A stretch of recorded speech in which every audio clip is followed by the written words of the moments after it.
Hi, everyone. Just welcome again. Thank you for joining our SuperSalon with Genc, Art in an Overstimulated Age. I'm so excited to have you all here today, and yeah, let's dive right in. So, just before we start with anything, Genc, I would love it if you could just give us a quick intro about yourself. I know we have a bit of your bio stated on the event page, but if there's anything else you'd love to share, let's hear it. Sure. So thanks, first of all, for having me here and yeah, taking your time. Of course, I can just give some brief information about me. And if you're curious to find out more, just let me know. So yeah, my name is Genc Mulhaxha. I was born 1989 in Peja in Kosovo, and I moved to Germany when I was 2 years old. So yeah, I pretty much spent my whole life in Germany and went to school, went to university. I have a Bachelor of Arts and a combined study program, which was basically like literature, culture, and also some management and art history classes. So it was quite a wide range. And afterwards, basically during my studies, I decided to start working, and I did something completely else. I went to work in business. I worked as a business development manager. I worked as a project manager in different fields. And yeah, nearby, I started to produce art. Okay, okay, very nice. I'd love to dive into your background later because I feel like there's so much to explore and unpack there. But Sure. thank you, Gens, just for that quick info. Um, And I also wanted to let everyone here know that so recently there was a play that debuted in Sopot, Poland that was inspired by Gence's artwork, or I should say Gence's series Rooms, which is also under the same name of play. And Gens has generously allowed me to share a little preview of his play. And Gens, I believed it debuted last month, right? That's correct. Yes. Okay. So I would love to just share screen right now and show that preview because it looks really, really cool.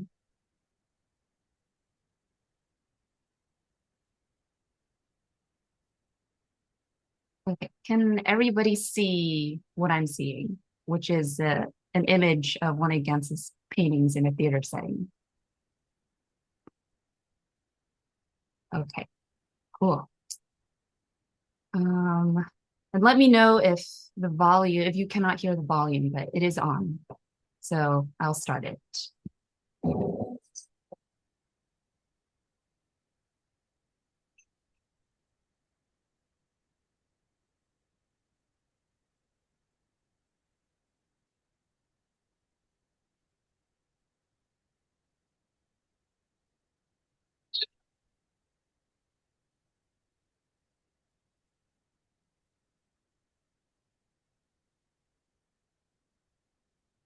I'm not quite sure about the audio, Stephanie. At least I don't hear anything. I don't know. Can't hear anything? Maybe it's just me. I'm not sure. But Oh, okay. Let me look at my settings.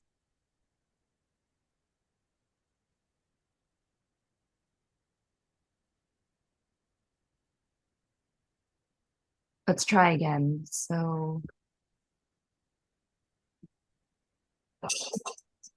can you hear that now?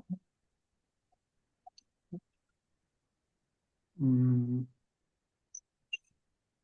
Steph, you may need to reshare. And there's like sometimes a checkbox that says share computer audio. Do you Okay, have that when you try to share? I do. I do. Let me try that. Yeah, that usually does it for me. Okay, thanks for the tip.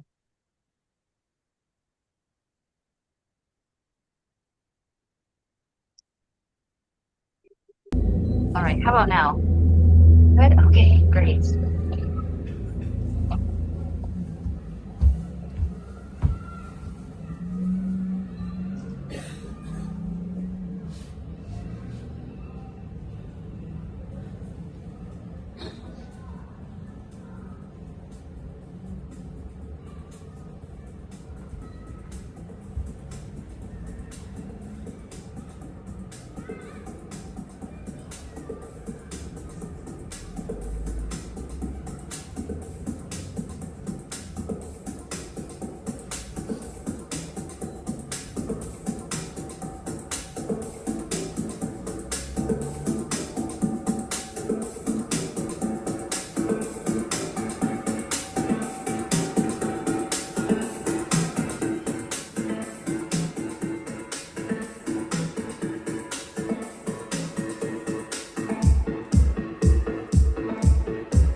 And that was it. That was the preview.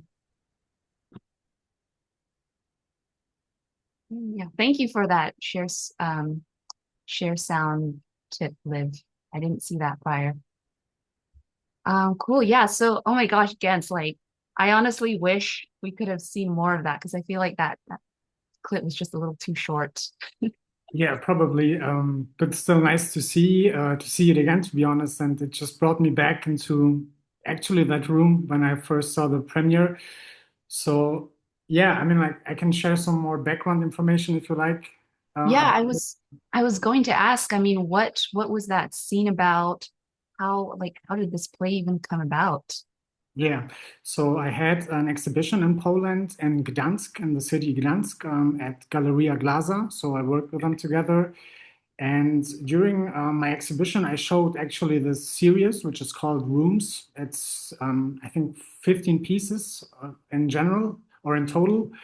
And so there's like, how to say, like every picture is a room with either one person or a group of people. And so everyone has its own story, let's say, like every room has its own story. And even though like probably those rooms are in a hotel, so each room is next to each other, we still don't know what is happening in the other rooms, you know, and so we don't have any clue what happens in other lives. And yeah, when I was actually like exhibiting it, I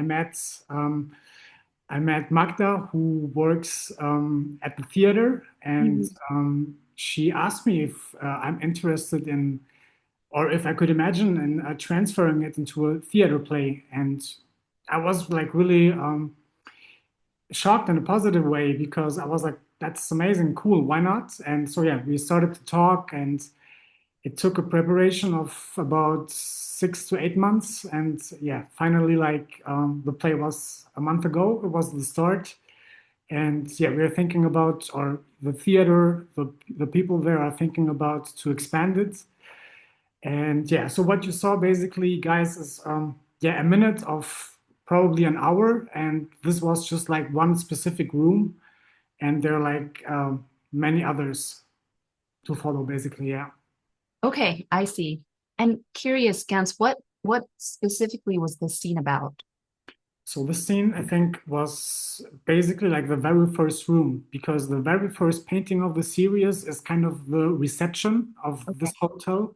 So this was the first room where like three people basically just yeah, had an interaction somehow. Hmm. And Hmm. you couldn't like that's what I really liked. You couldn't tell if those are people from different rooms who came together, or this is just like how to say a perspective in each one's room, but all together on the stage. Hmm. Hmm. I see. That's amazing. And I can imagine how cool it is to see your artwork actually come to life. Yeah, that was like the first time I experienced something like that. And I mean, yeah, it really touched me because I started the series, you can imagine, just with a block, some pencils just in the corner on a table. And then like a year after or 2 years after, it just becomes like a project where I think people from about 8 or 9 countries just work together and I don't know, just yeah, spent everything, all their time, their resources, and made it happen. And that was really nice. Hmm. Hmm. And did you help like do set design, choreography, or it was all up to the theater So people? yeah, I met with them and I was in constant exchange. I went Hmm. there to see like when they started to do the first steps basically. I met with the artists and it was yeah, it was a great meeting because so on that basically on that day everybody decided to pick his own room to perform and everybody was so open that they just decided to show something like their first thought that came into mind. And so, yeah, we had a great setting together. But I told everyone basically that it's my wish that they make what they want out of it. So I just gave them the room, and it was on them basically to make it alive. And yeah, they did great. Yeah, yeah, okay. I love that. And I would love to dive more into your series room and also just your artwork and you. So thank you for sharing a bit about that, of your play rooms. And you mentioned you guys are hoping to also expand the play to different places, like different countries. Right, right. That's in talks. Yeah, we have to see, but it could definitely be yes. Okay, very cool. Well, please keep us posted on that. Yeah, sure. All right. So one thing that I'm really excited to dive in today, is again, it's sort of like I guess you could call it the crux of what you do and why you do it. And it's so I know you mentioned on your bio that you make art to inspire people to think about their actions and to evoke emotions because you feel like nowadays um, emotions, uh, at least in modern society, they seem to be more suppressed or kind of pushed to the side, and you want to do the opposite. And I'm curious why this resonates so strongly with you, and what message you hope to bring to people through your artwork. Mhm. Yeah, I think we live in times in which the more emotion you show, the more somehow it can be used against you. Mm. So yeah, I think like everything right now is somehow about performance, somehow about profit, fast decision making. So we just forgot actually to take a moment from time to time and to just lay back and to how to say, um, just to feel the moment and to feel like basically yeah, what is pushing us and what is actually in our minds basically. And so I feel like there are different emotions actually that are being suppressed. I guess one of them is longing. So the ache for something that is unreachable. I think that is an emotion. I think another one is fear, for sure. Fear is an emotion that is being suppressed in our time today. And yeah, somehow like we forgot basically like that, or we started to replace the acknowledgement of fear with a kind of performative courage. So nowadays, it's if you tell somebody I'm afraid of being alone, I'm afraid of irrelevance, I'm afraid of death, then it's gonna be considered as a weakness, even though it's the most honest thing a human person or a human being can say. So yeah, and let me think about it. Maybe like the genuine of as an emotion is being suppressed as well. So the feeling of being small in front of something beautiful, I think, yeah, in times of self optimization, I don't know. It's just not. It feels like we just don't have the chance to do it anymore. Yeah. I love how you're bringing awareness to this because I do also agree in at least in our modern world, or at least the world most of us live, yeah, the world that most of us live in, there is or there seems to really be this push to like optimize everything, to be mega productive and to push aside your emotions for productivity. And people do it, but I think deep down, they're also uncomfortable with it. And I'm really glad people like you are not only bringing it to light, but kind of being a role model and showing people like it's okay to feel like this. It's okay to bring up these emotions and talk about them. And I think it's particularly important with men because men are a lot more pressured to push aside their emotions or act like they have none. And it's such a disservice. And Gens, I'm curious, like, was there a specific moment that kind of brought these values into you or caused you to think this way, or were you always just like this? That's a good question. I guess or maybe I have the tendency to think about it or to consider it. I guess like, yeah, part of it is just literature and art brought it into my life, especially literature, like how to say, like the power to just like see from someone else's perspective without living it. So that somehow sharp my senses. But yeah, especially basically like later in life, I realized in this time working and everything, like the whole society is just fast pacing. And yeah, so you just have to function somehow. There's no more time to consider your steps or even like to evaluate if you're on the right track, because that would mean that you're losing time, and time is like the most important resource somehow. Yeah, so that's it. I see.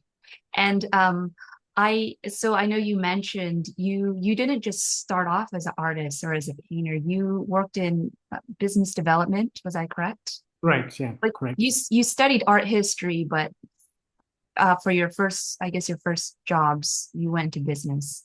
Right. Um, do you think that that had an that experience had an impact on your art today and how you view the world? Yeah, for sure. Because I mean, like, you just learn how to, or you learn how people react, how your surrounding reacts somehow, especially like you in that job. If you're just in constant contact with people, talk to people from different countries, I think you learn a lot actually about human behavior in general. And so, yeah, it definitely sharpened or sharpened me, but also like, so especially in that field, so it's a lot about profit, you know. It's a lot about making a good deal, making the best deal, and everything else is not so relevant. Mm-hmm. Mm-hmm. I see. Yeah, thank you for sharing that. I feel like I've experienced a little bit of that too in my career, where it's you kind of get a little fatigued from that culture. Yeah, And I think a lot of people feel it too, but it seems like such a taboo thing to bring up. Um, but you know that it's happening because there are people like quitting their I guess their corporate jobs or 9 to 5 in droves and trying to not only create their own side business or their own passion project, but to find meaning in it. I think meaning has become a very big thing recently for a lot of people, at least in our generation or even beyond. yeah, true. So, yeah, so one thing that I would love if you could talk more about, Gens, is your painting Peaceful Hours. And for everyone here, that is the painting on the event page, if you'd like to pull it up, or I can pull it up here too. Because I asked Gens when we were planning this salon to send me his favorite painting, or at least a painting of his that he wanted to share that um, that felt very special to him, and that was the one he chose. So, Gens, if you could just tell us a bit more about this painting, like what is it about, and why is it so meaningful to you? Sure. I mean, it just actually fits perfectly right now because it displays what I just said basically. So I don't know if everybody can see it right now, but it's basically a scene with a female and a male person, and they're actually doing exactly that. This kind of taking your moment, laying back, and just like thinking about life. And I think like I try to actually like to display even those emotions I just mentioned. Somehow like the longing. You can see the female person is pretty close to the male person. They're a couple, exactly, but she still is actually paying attention to the painting on the wall and is dealing with her inner self somehow. It has the emotion of fear if you look at the male person.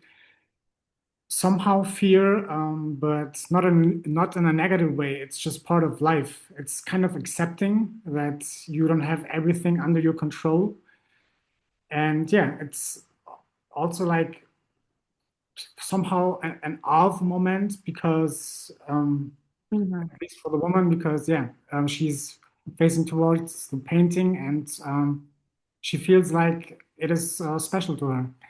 And I just, yeah, I tried to take out the movement in this painting. So I just wanted to show silence somehow. And yeah, just an intimate moment, which could actually um, be on everybody's couch, let's say. Like everybody who has a partner, this could be a scene you face maybe like from day to day. Okay, I love that. And I also love how much thought went into this painting. So I noticed this painting, the one in the painting in the painting is a Right. Rothko. Right. It's a Rothko. It's actually, yeah, it's my little homage to Rothko. It's the painting is called Number 14, 1960. Hmm. And yeah, it is displayed at MoMA at San Francisco. So maybe like some of you guys already saw it there. And yeah, I had the chance to see it live 2017. And Okay. it was like one of those paintings that changed me somehow. And yeah, it just means a lot to me. And I try to somehow include it. Hmm. Hmm. What I'm curious, what about it? Like you said, it changed you. Right. What what drew you to this painting in the first place, and how did it change you? It's really hard to tell. I'm not quite sure if I know how it changed me, and I don't even know if it's important to know in what way it changed me, but I know it happened. So yeah, I can just explain a little bit and take you on that day where I went to the museum in 2017, and like for everybody who's been there, it's huge. So you can spend like probably days in it, and you didn't even like see everything. So I just walked in there. I had a business conference during that time, so I stayed a little longer in San Francisco, and I just took my day off to yeah to go to the museum. And I saw a lot of amazing art, great artists, and I was like probably I don't know 30 to 40 minutes into the museum, and then I entered the room where number 14, 1960 from Rothko is hanging, and Hmm. everybody who has been there knows there's a little bench in front of it. And I just looked around, and in that moment, I had this little room because it's just one room with a painting. I had it for me. So some people just stepped out of the room. And once I locked eyes onto it, it just made something with me. Like it's hard to describe. It was like a time lapse in front of my eyes. So I just saw like my life buffering for 20 to 30 seconds. I don't know. And I was just blown away. And I think maybe like I realized on that day that, or I realized what kind of a power a painting can have on a human being. Hmm. So yeah, and after that, I actually just left the museum because I was just full of emotion in a positive way. I didn't even like check out the other things, and yeah, I just walked out, and I was happy. I somehow received more than I could ever ask for. Uh-huh. Uh-huh. Wow. Wow, I love that. And yes, Rothko paintings do that to you. Um, I can't even really like I guess logicize or verbalize it myself, but when you're standing in front of one, it just does something to you. And for those who haven't seen a Rothko in person, I really hope that you get the chance to because it's it's hard to just really describe that feeling until you're in front of it. And the thing with Rothkos is initially they look so simple, Right. but there's a lot of depth behind it. And I know this sounds like very a little artsy woo-woo, but um, you'll really feel it when you stand in front of one. And to be honest, I haven't seen Gence's paintings in person yet, but I have a feeling that your paintings, Gens, do invoke a similar feeling or emotion because they're pretty big too, right?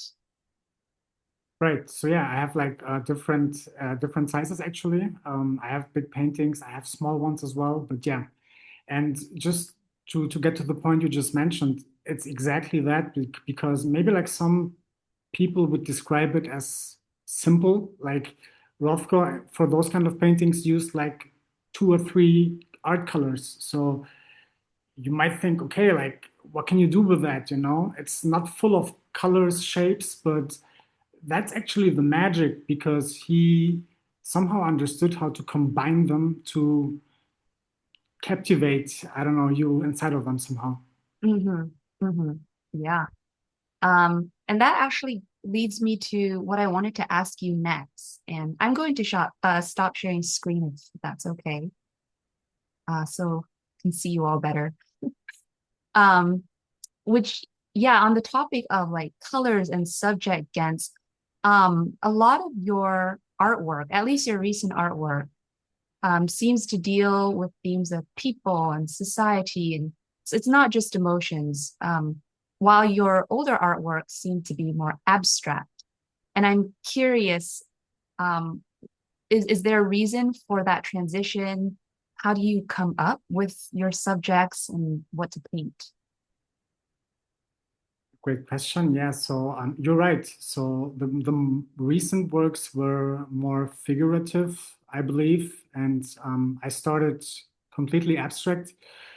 But I guess it's not a transition. It's more coming back and forth somehow, because like some of my early paintings are figurative as well, where you can see people, different things, and for me personally, I like the switch. So I like to surprise myself somehow. I like to do something different. After, like, for example, I spent weeks or months with a series which is figurative. I just feel the need to just live in the moment, let it go, and not think too much about it, and see what happens.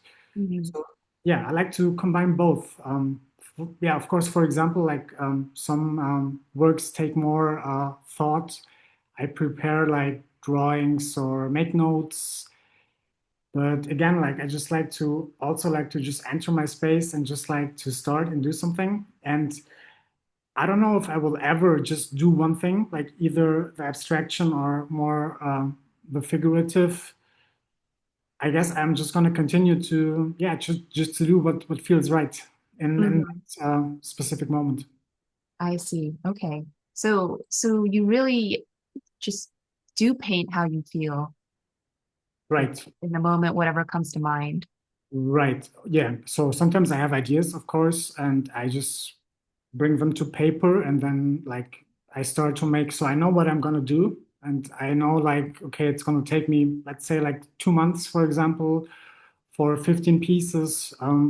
So this work is, I don't know how to say, but it's really prepared in some case. So, but yeah, again, I just like to go into it, and sometimes even going into it is basically the outcome is a figurative work. So you cannot say that if you just start with something, it's going to be abstraction.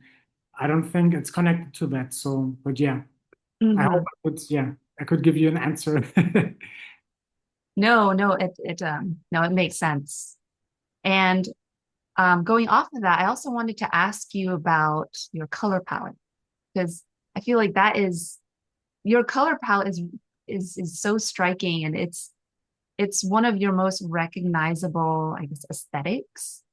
And I'd love to know how you come up with the color palettes.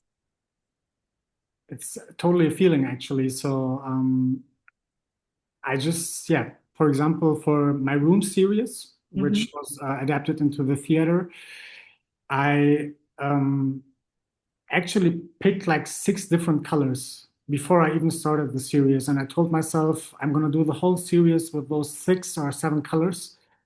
And I just decided to pick them right in that moment. So, and I just kept with it for the next weeks, basically.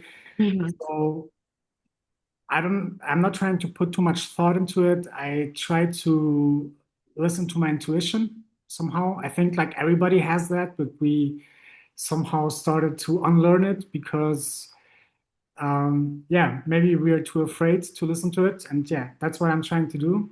And Hmm. so that's basically how I choose my colors. And I noticed as well that I guess I have a color palette which I use pretty frequently, but it might change, it might not. I don't know actually. Uh-huh, uh-huh.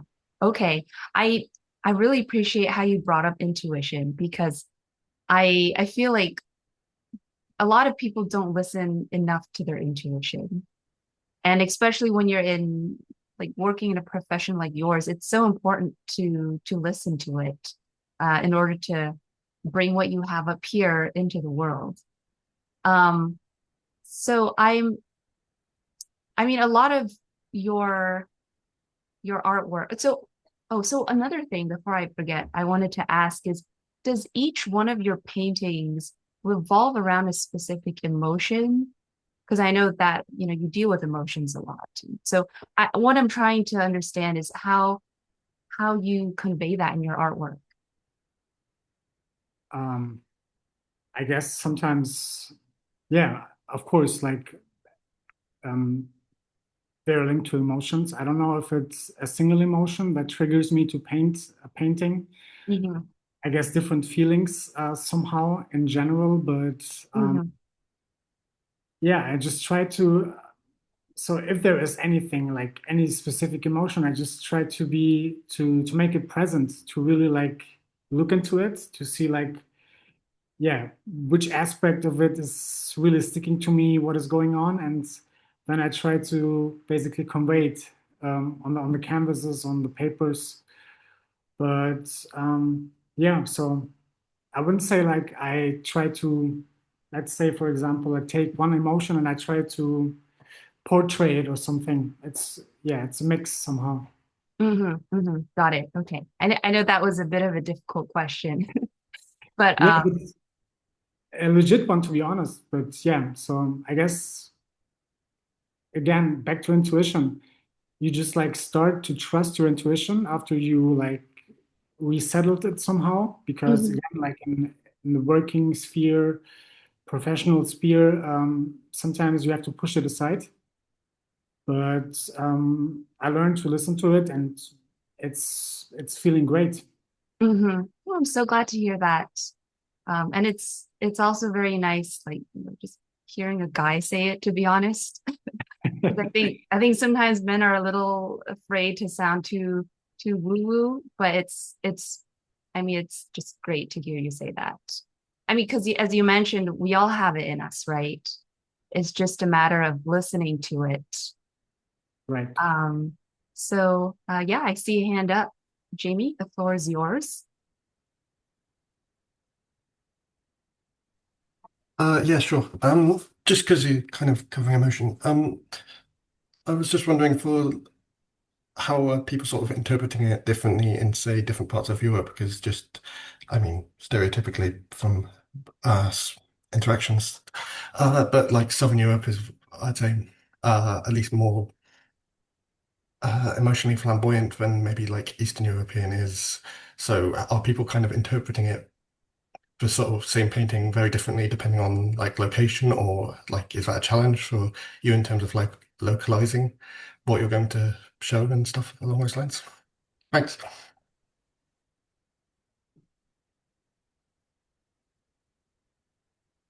So yeah, thanks first of all, Jamie, for participating. Sorry, Stephanie, did you wanted to say something or? No, Jens, that question is all yours. Okay, so yeah, I mean, like you're right. Of course, different places, Southeast Europe or East Europe or Central Europe, uh, people in there might react differently to it. If I got your question right, otherwise, just feel free to just say it again. But yeah, I mean, like it's of course it's based on your experiences somehow, like um, what you've been through life. Of course, like education plays a role somehow, like and yeah, I mean, like to be honest, of course there are differences, but I feel like once a painting or an art piece, anything touches you, it doesn't really matter. Like it's just like gonna like spin you around. It doesn't matter like where you're from probably, or what you experienced, you're gonna have your own little magic interference with it. And I think that's kind of universal. I don't know. Okay, okay. So I'm curious too how like because again, you mentioned you exhibited in different countries, right? Right. Like, do you is there a specific like reaction you get from certain countries, or do they view your artwork differently, or you think the as you said, it's a universal reaction? It's hard to tell. I feel like people who really like saw something in my art, no matter what language, even though we couldn't communicate somehow because others couldn't speak English or somehow, I don't know, you could just like see based on their emotion that it affected them somehow. They were either happy or they had like something to discuss, to ask me something about it. But yeah, I would say there are no, or at least for me, and maybe like that will change in the future. I don't know, but so far I didn't see any big differences. Of course, everybody's maybe like a bit, how to say, at the beginning, everybody is a bit more careful, but after a while, everywhere where I exhibited, people just opened up, and yeah, it was a nice experience. Yeah, yeah. Okay. I mean, good art is good art, right? Hopefully. Yes, Liv, go ahead. Yeah, thanks. Sorry, I have a question about rooms in particular and interiority, but I know we're on the topic of discussion or emotion. So if I'm okay asking my question later, if that works better for the questions you had in mind, Stephanie, or should I go ahead and ask now? Let's see. No, Liv, why don't you can go ahead and ask now. Okay. Okay. So first I had a reflection to share that kind of leads into my question. And Gens, I really liked looking at all your artwork on your page, and I really resonated with what you shared today. I love how your artwork seems to like delight in the ambient chaos of our lives and like the abstraction of our emotions and our memory. Because I think like people tend to be kind of embarrassed about these aspects of themselves, even though that's just being human. Like, of course, right? Like, it's not something to be ashamed of or embarrassed about, and that's something that's taught to us. And I love that when I'm going through all your pieces, I'm like kind of reminded that, hey, this is something we're hardwired into. Well, connecting, wanting connection, wanting to just like experience the world in all of its messiness is a very human just way of being, and that we get taught to suppress, to laminate ourselves, to have this film between ourselves and like the world. And I love that your art is so it's just so like unabashed and joyful, and it's like celebration of everything that isn't that. And especially with rooms, I just thought it was really interesting how you depict like a person's interior and their exterior life to like in the actual room itself as almost like a metaphor for how, you know, a portrait is architectural too in that way. And so your paintings have made me even think about portraits differently. And I was just really, really grateful for that experience when I was looking at your art. And so my question for you is just something I kind of really appreciate about you as an artist, but I wanted to learn more about how you see the world. So I love that you really extend people like a ton of generosity. Like a lot of people who paint portraits do a lot of self-portraits, and most of your portraits, well, at least the ones I've seen, are of other people and their lives. And like you're so gentle with, when they have longing or they have sadness, like even that painting on the page, the interintellect event page that you and Stephanie probably chose together, like that was just such a gentle way to hold that emotion and present it to us. And so I was wondering, like, what do you think it really takes to see another person and hold them gently like that? Because we flatten ourselves. Like, that's something I noticed as someone who also worked in a very fast-paced industry. Like, you and Stephanie were saying in the beginning, where there's that instinct to like compress, to be economic, to be industrial. But your work does like the opposite of that. And I also love that Stephanie had brought up that, oh, in the beginning, like you did more abstract work and then you went into more like figure study, portraits, like scenes. And you were saying, I was wondering about that too. So I'm glad Stephanie asked it. And you were saying it's more of a back and forth that you just like exploring. But as you were doing all of that, again, like what did you feel like, or what did you learn through that experience that it takes to really see that complexity in someone else, like hold it gently, not project on them, but just like genuinely see them with this generosity of spirit. I'm just curious, like how has that journey been for you? You know, what has that been like in a general way? Thanks a lot, Liv.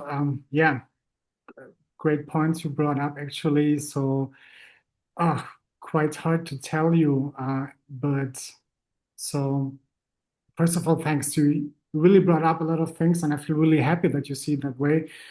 So I feel like I want to, how to say, I just want to sometimes to show the naked truth, like not to, how to say, not to pretend to show a scene or even like you mentioned, for example, that I portray people. Some like family and friends ask me, "Hey, did you portray yourself over there with somebody?" And most of the time, I tell them no, which is the truth because I don't feel like I'm painting myself. I'm painting part of our society, part of everybody somehow. And I kind of have maybe like a, which is connecting to it, I kind of have a weird, or not weird, but maybe special relation to my paintings because somehow I feel like once I painted them, they live their own lives. So they stand for themselves, they connect to people for themselves, they engage with people for themselves. And it's kind of an act of giving them free somehow. And that's why I try to capture as well, like those, I don't know, those naked moments, sometimes funny moments, sometimes pain, sometimes hope. I just try to show it raw and, as you said, unfiltered. And I think that everything has, I don't know, has a part in life. And if we like try to hold everything together, sometimes it might not work, but we have to deal with what actually is inside of us, emotions, whatever it is. And that's how we can grow. And yeah, I don't know, in general, how I feel, it's how I feel like, about portraying the people. It's really hard to tell for me, like I don't know, it's an act of maybe like creating reminders somehow, so maybe that is an aspect, but yeah. So I hope like I could give some insights. Otherwise, just feel free to just bring some point again up and we can talk about it. Mhm. Yeah, no, that was a great question and great answer too. I love how you brought up the like bringing rawness into art because I think art is one of those um, fields where you can actually do that.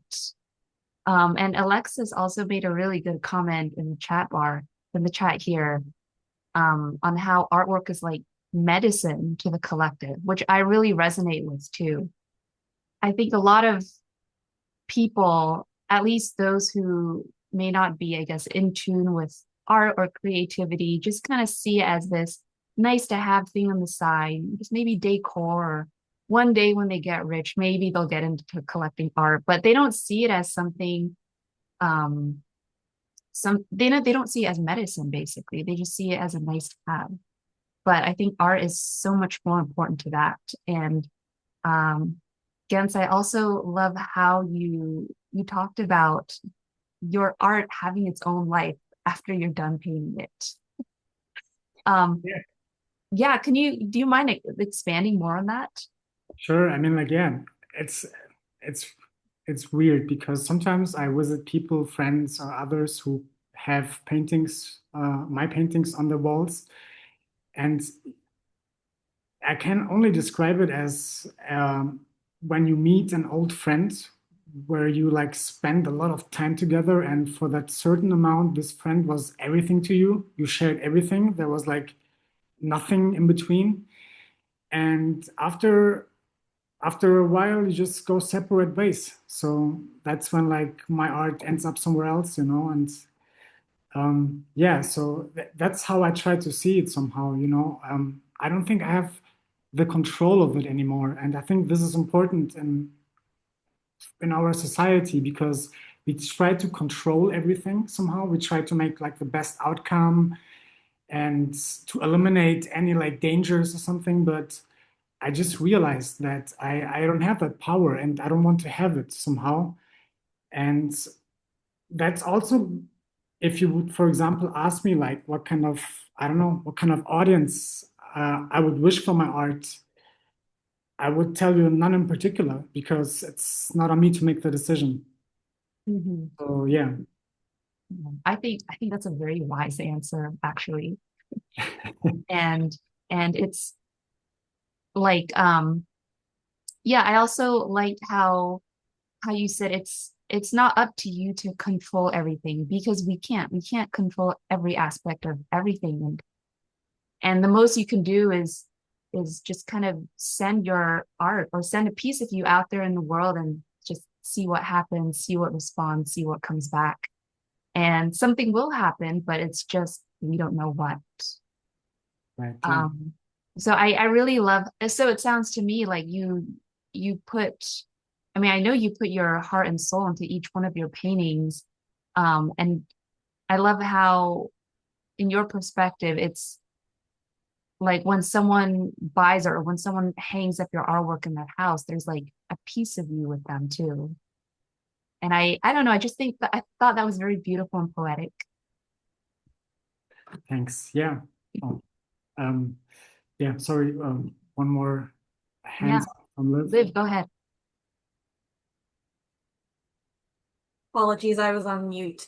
Uh, just you said so many wise things, and it's so hard just to ask one question and try to make it quick.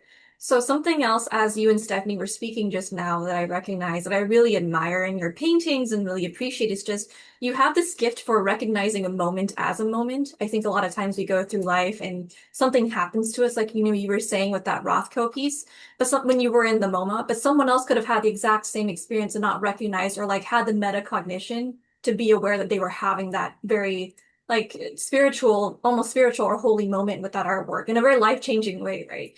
But I also like that you don't necessarily, at least when I was looking at your paintings, it seems like there's no ranking of moments. Like the simple ambient ones are as meaningful as like the Rothko you mentioned. So what would maybe your advice to like other artists or other people be about how to recognize a moment as a moment or how to slow down and like appreciate it? Because I love that your art seems to be genuinely, and it sounds like you are, but from how you talk, like you are at a level of like emotional maturity and peace with tension, with chaos. And you're just like, I don't want to have, control over this. That's okay. And like that release and that surrender is something I think a lot of us are hoping for more of in ourselves and would love to learn more from people like you who have been on that journey. Thanks, Jamie. Um, yeah. So, Sorry, against that was Liv. oh, Liv. Sorry, I saw Jamie's hand is raising up now. Liv, thanks a lot. Yeah. I mean, like, it's it's a really good question when you know that it's the moment. I think like you just have to, first of all, you have to be open for it. I think that's the very first step. So you have to actually tell yourself, okay, like I'm gonna like be aware if something intrigues me, touches me, I'm gonna give it the room to expand. I think that's the start. And then you just have to experience it. Sometimes like not every moment is maybe as wise or brings you, how to say, like forward as specific ones. But if you don't make the choice to actually like see behind it and explore it, I think like you won't maybe like come to that level. And I didn't have it all the time. I think like this is basically like this started growing on me. Even like my relation with my paintings at the beginning, when I started to paint, I have to be honest, I produced something and I was like, oh man, I don't know if I can ever recreate this somehow. So the first intention is, I have to keep this because it's so personal. And after a time, you realize, okay, but this is gonna limit me maybe as well, and I want to give it free. And so, yeah, I just learned that it gives much more back to me than actually like keeping something or yeah. Yeah. It's like the gift that keeps on giving. Yeah, right, totally. Yeah, Jamie, go ahead.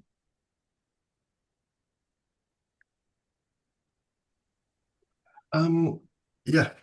So in terms of Rothko, I think he sort of said his work should be displayed under like certain conditions, like environmental conditions, to sort of view them best. And I've often heard for like sculptures and stuff where when they're in like museums and galleries, they've often been designed for a particular place where the sort of light and all that can impact from. And so it's hard to kind of appreciate them to a full extent because they're not what they're kind of designed for.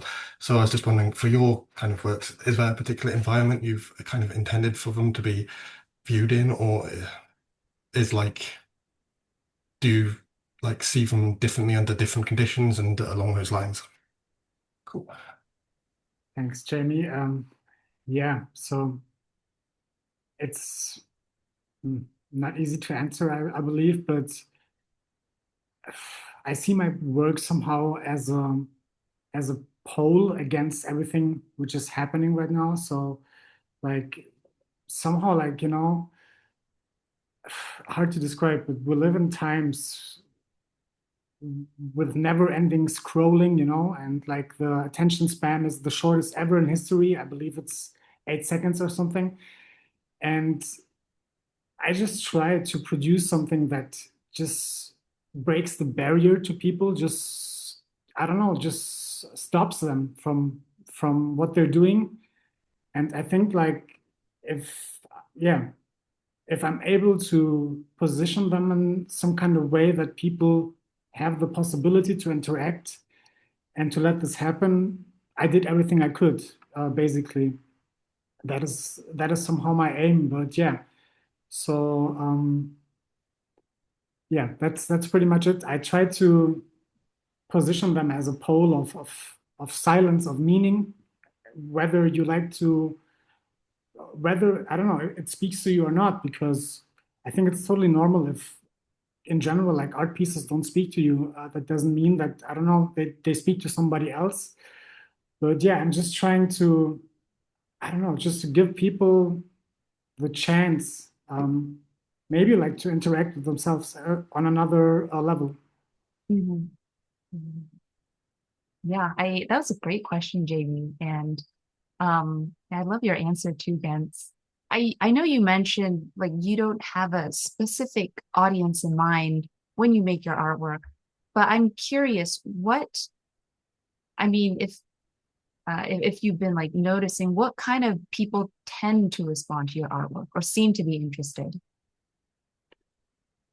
To be honest, like all kinds of ages so far, like all kinds of people, all kinds of nationalities, kids, older people. I don't think it's limited, and I think that's also like the beauty of it. So to be honest, I don't really care. And maybe like a little side story, like so when I had one of my first exhibitions, a little boy came to me. He was like maybe like 9 or 10, and he was there with his mother. Mm-hmm. And he started to ask me questions about a painting. So I went with him to the painting, and he gave the best description I could ever have asked for. And he was like 9. So I felt like he totally understood what I did somehow, and I didn't do like something outstanding, but I felt like he just like understood, and he asked me like, "Did you wanted to show this with it?" And he was just correct, and I think that was an experience that made me like, or made it clear for me that there is no right audience, and I have no idea like who's gonna be like somehow touched. Mm-hmm. That was I love that story. And I actually think kids are actually a bit more in touch with their intuitions and emotions than we are. So I do feel like that little boy really saw something in your art, and not just like seeing it objectively, but he probably felt something, like it invoked something in him. Um, uh, just curious, which painting was it? To be honest, I'm not quite sure anymore. So it was my very first exhibition. Uh-huh. I had maybe like 15 paintings. I'm not quite sure. I need to look it up. Maybe I still have a photo somewhere with him. But yeah, Okay, no problem, no problem. I was just curious to know yeah, what but painting it was.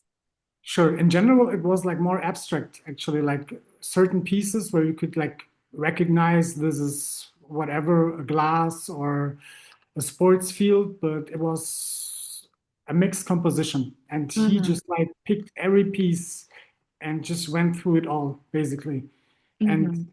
I don't know, it was just a beautiful moment somehow. Yeah. And to your answer to Jamie's question, I love how you said or you talked about just kind of being in the moment when people look at your paintings or stand in front of it, because it reminds me of that phrase, don't forget to stop and smell the roses. Yeah. And I do listen to like quite a lot of like philosophical talks and um, like those kind of speakers.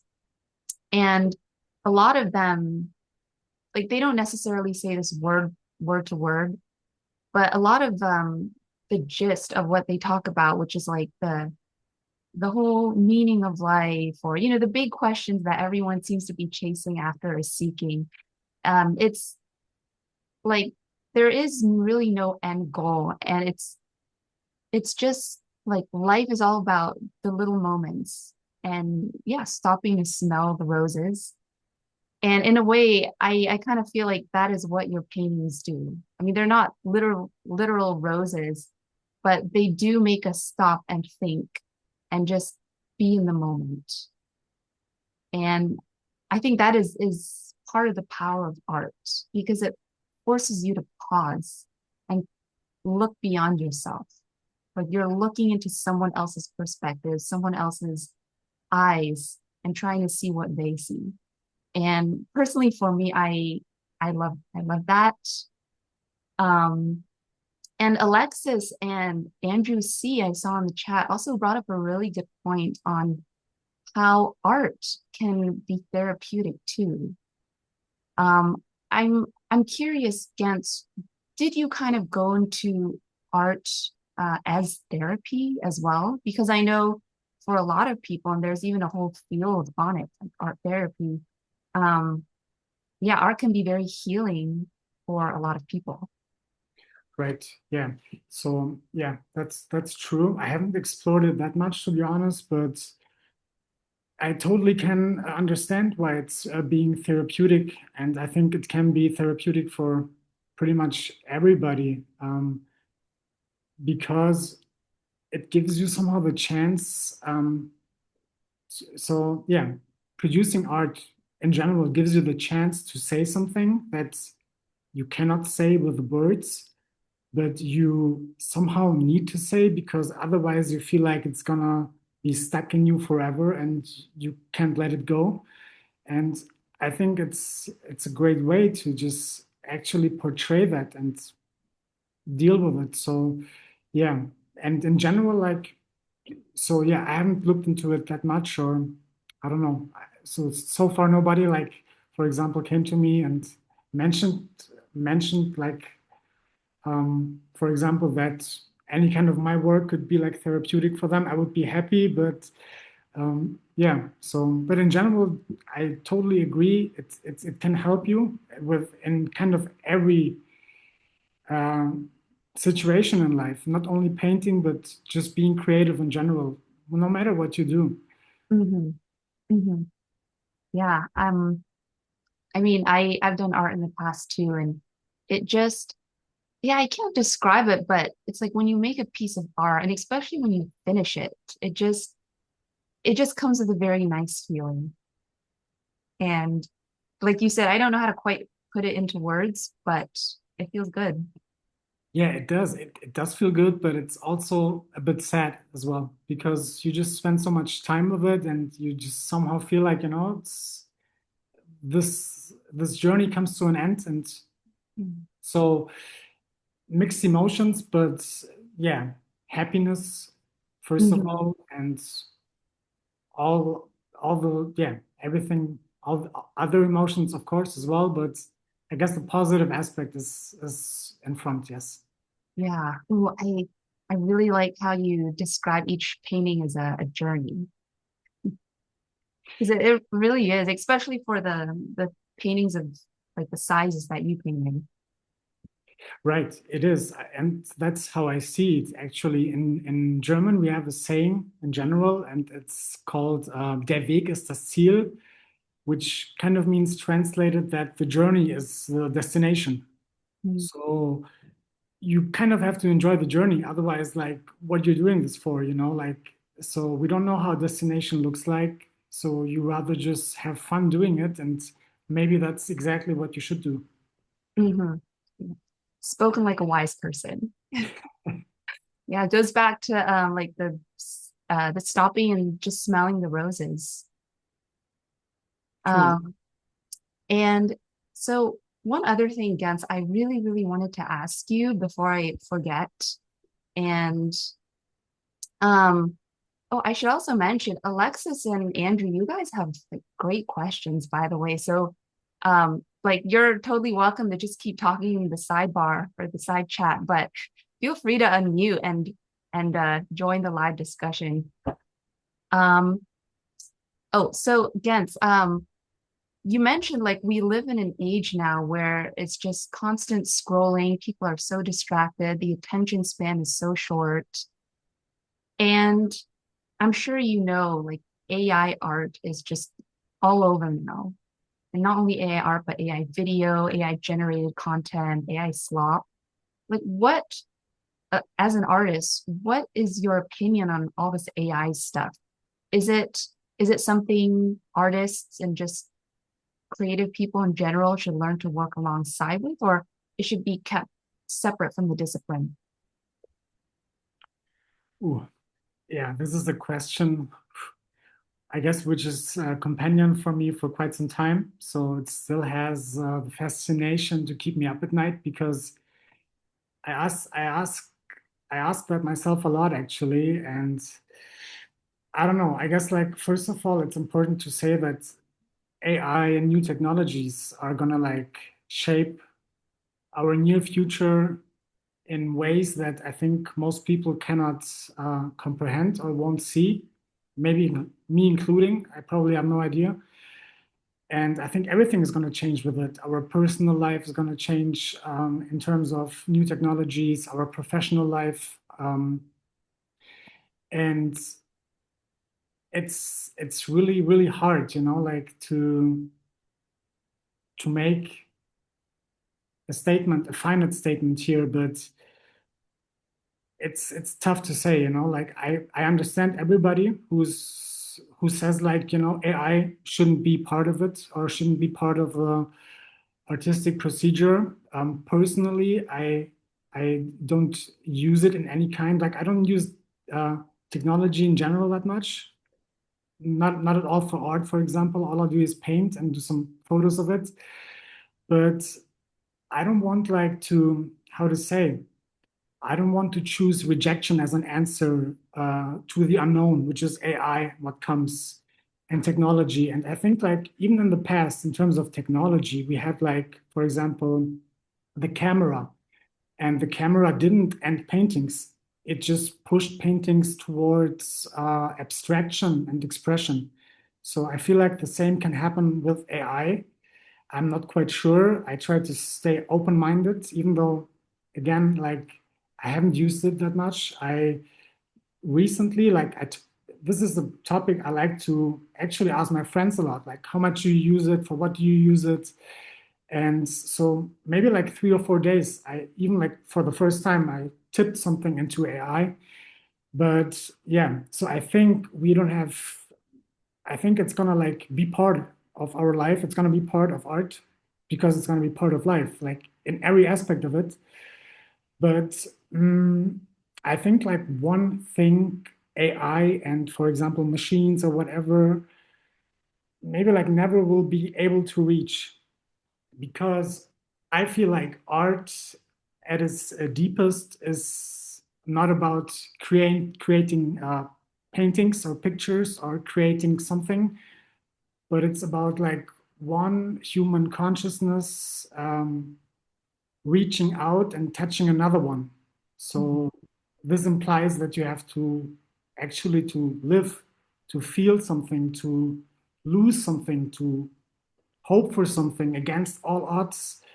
And I think those are characteristics that are pretty much human and will stay human.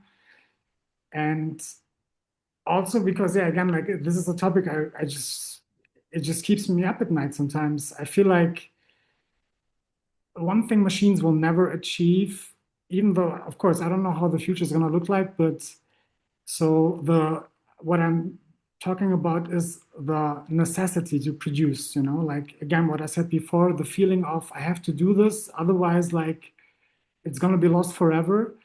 I don't think like a machine or AI has this. It's, pretty much reacts to your commands. Maybe it will change, but I think somehow this is a unique thing for humans or for human art in general. Well, I'm so glad we had that answer recorded because that was so beautifully said, Genc. I really resonated with everything you said. And yes, like while AI can maybe copy a style of art or replicate it, it cannot fully replicate the humanness of like an art actually made by a real human. And I actually think that's where the strengths of human artists come in because the machine can never be human. And also, since you do physical paintings, it's hard for AI, at least now, to like replicate an actual physical painting. But that was such a wonderful answer. Thank And you. Yeah, sorry, Steph, just to interrupt here. I don't want to dismiss anybody who uses it, like there are like tons of artists who use it, and I don't think like it's up to me to judge or something at all. So this is just like, yeah, my personal feeling about it. got it. Thank you for that clarification. Um, and yeah, I mean, AI art, it serves a lot of purposes. It's not just in creating art itself. There's a lot of other needs for AI art. And yeah, I was just curious to hear your opinion on it because I do, there is a lot of buzz around AI art, but to hear it from like a real artist is, is a bit relieving. So, yeah, one thing that I also thought about, in your when you were giving your answer against is that transition into becoming a professional artist, Mhm. a full-time artist, I should say. Like because I know you were always into art, but when was that moment where you were like, I want to do this full time? Mm.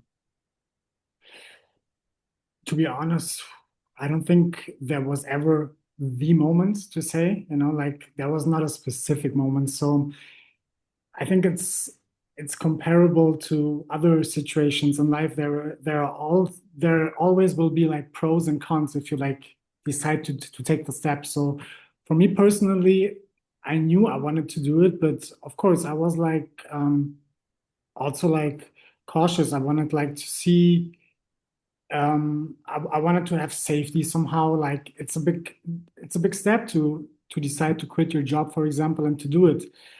But in general, I feel like for everybody, I feel like there is no right moment. You just really have to stand behind what you do, and you have to do it whenever you feel it. And then you just have to go with it and yeah, be behind it, protect it somehow because nobody's going to do it for you. Like nobody's going to take you by the hand and telling you like, I don't know, like just keep going maybe. And we are happy about those people, family and friends. But I feel like without your own strong will, I think, you won't take the risk actually. And even for me, I don't even know if it was the right timing. Maybe I waited too long. I'm not quite sure, but I used the time. So during I was working and producing art, I used the time to really understand why I want to do art. And yeah, once I was clear somehow what I wanted to do and why I wanted to do it, I just decided, okay, it's basically now, and so I just did it. Yeah. So it sounds like just listening to your intuition or gut feeling and then having that courage to go for it, no matter what happens.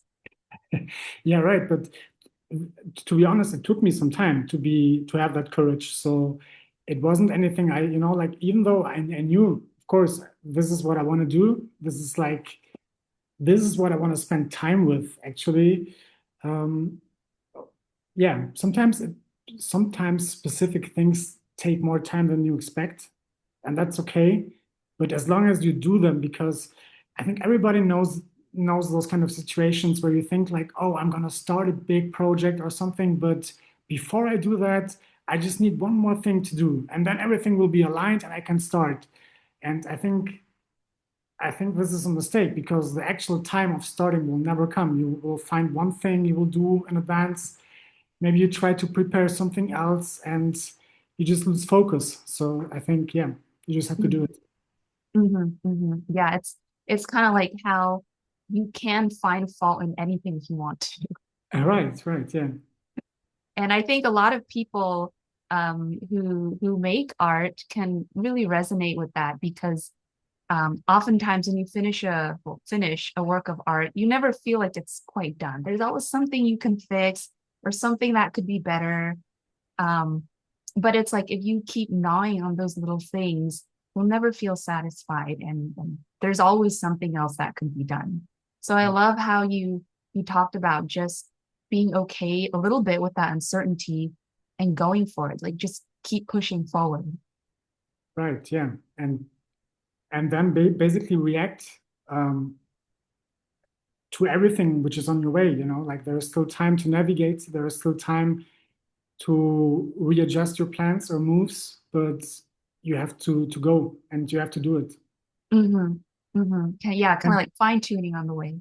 totally. And another, sorry if I maybe if we have the time, you just said one really important thing. So uh, pretty much the aspect of when is a painting finished, and like, so when am I done with it or something? And I think you just have to let this illusion go that something will be done. Like there is no perfection actually. So sometimes you just, especially for art, and I'm speaking of experience, sometimes you ruin something beautiful because you're trying to still work on it or something. So yeah, it's sometimes you just have to realize what I have is precious and it doesn't need anything more, even though the whole world, our society tell us that we need constant new things or need to do things, need to maximize, adapt things. I think that's just not how it works for art. Wow, I love that. And again, I feel like not only are you an artist, but you're a bit of a philosopher too. No, that's way too much. Thanks a lot. But yeah, seriously, I'm just trying to find the right words for what I think and what I feel. Yeah. I love how you think and what you feel because I not only resonate with all of that, but I learned a lot just from listening to you saying that. And like I do have more questions for you, but I also just want to check in with the attendees to see if anyone has anything to ask Genc, because we have about 8 minutes left. And if not, I can just proceed. Um, cool. Yeah, so I've been kind of sad we have to wrap it up soon, but Genc, I wanted to ask, now that you've been painting for many years, I assume not only has your paintings gone through some evolution, but I imagine just as a person yourself, you've grown, you experienced things as an artist. What what have you learned in that journey, just maybe about yourself, about human nature, about life, and that perspective you'd like to share with us? Ooh, yeah. Um, what have I learned? I guess I have learned everything and nothing at the same time. And let me elaborate on that. So, yeah, through art or through just being a painter painting, I learned that people are more fragile and more resilient than they appear. Emotion is the most honest language. Um, strangers might have more in common than they think. Identity is never finished. And maybe last, that attention is an act of love. And at the same time, I learned nothing because I just started to explore what it means to be human. And I feel like my knowledge is so limited and just really like a little dot. And yeah, I mean, that thought just grounds me somehow. And I'm just thankful for my personal journey. And I just want to explore. And I don't even feel that I'm, like in the position to give a concrete answer to it. So it's basically like those two things. It taught me everything somehow, but nothing at the same time. Hmm. Hmm. Yeah, it's like the paradoxes of life, right? Right, totally. Yes. Okay, I love that. And I wasn't expecting like a specific answer. I was just very curious to just see how you, yeah, how, like your views on life, art, and everything. Um, and going off of that, I mean, this is a very like loaded question, but just based on where you are now, like what, and through your art, like what do you think gives life meaning?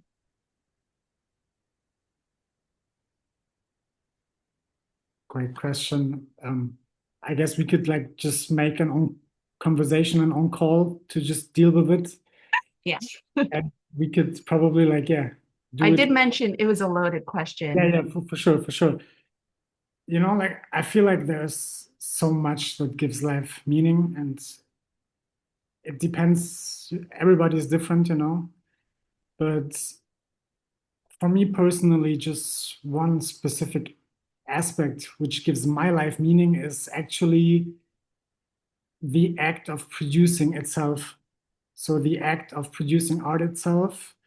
So basically, like those hours I spent alone in the studio and where I have something empty or nothing in front of me, and then I start to work on it and something comes into existence. I think that, yeah, that just gives me personally a lot. Hmm. So I think, yeah, the act of actually creating gives my life meaning. Hmm. Hmm. Wow, that's such a beautiful answer. And you're not the only one I've actually heard who said that. A lot of the like philosophers I listen to and just reading here and there, they talk about how as humans we actually aren't meant to be consumers, or at least not just consumers. We're really here to create, whatever that means for us, but create from ourselves what we can and to give back to the world. And it's just a very like beautiful collaborative, um yeah, collective act, I feel like. And I think artists are actually one of the people who are most aware of this. So thank you so much for bringing that to light and answering the question. I know it's a difficult one, and I'm sorry to put you on the spot, but I just feel like you're someone I had to ask that question to. Sure, not at all. No, I'm happy actually. It's just like, yeah, I guess like there are so many things you can name, but everybody has something very specific and very personal, and that is my thing. And you just mentioned, yeah, other like artists or philosophers or whatever who deal with that question. And what just comes to my mind in terms of philosophy, maybe just a little, like a little excursus, just 2 or 3 sentences, Sure. because I feel like it's really important for our time. So the question, who am I, used to be a philosophical question, but I feel like for our generation, it's the naked, it's not a philosophical question anymore. It's the naked, dirty reality we have to face. So I think, this is not a luxury anymore to ask yourself. We are like, I don't know, every day we are confronted with this question. So, for example, social media requires somehow that you have multiple persona. So you just feel like disconnected from it. And I feel like, yeah, I feel like art maybe like can deliver at least a direction to an answer. Mm-hmm. Mm-hmm. Wow, I love that. I honestly wish you were here for my the Joseph Campbell Salon that Liv and I hosted because we dedicated an entire episode to masks, personas, and yeah, living with the question of who am I? And not just who am I but who am I really? Right. But I know we're at time, but I would honestly love to have another discussion with you on this because I feel like we could learn so much more. Um, but we do have to wrap it up. We are at time. So I just want to say thank you so much for everyone who took time out of your day to come to the Super Salon. I mean, those who raised their hands and also you guys in the side chat, which I will read later. I mean, it seems to be like you guys had a very engaging discussion. And then, of course, a big thanks to you, Gens, for also taking time out of your day to join us and impart some wisdom.